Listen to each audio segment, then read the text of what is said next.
ஏன் இந்த பாவங்கள் ஜெகதீஸ்வரா, ஏன் இந்த கோலங்கள் பரமேஸ்வரா, ஏன் இந்த தடுமாற்றம் சர்வேஸ்வரா, ஏன் இந்த அவலங்கள் கங்காதரா.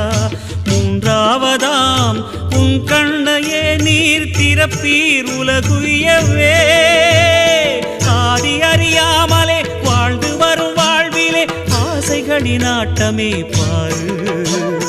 வாழ்க்கையில் சாவியும் ஆழியில் வீழ்ந்ததே, வழி என்பதென்ன இனி கூறு. கைலையில் தாண்டவம் ஆடியது போதுமே, பூமியில் நீ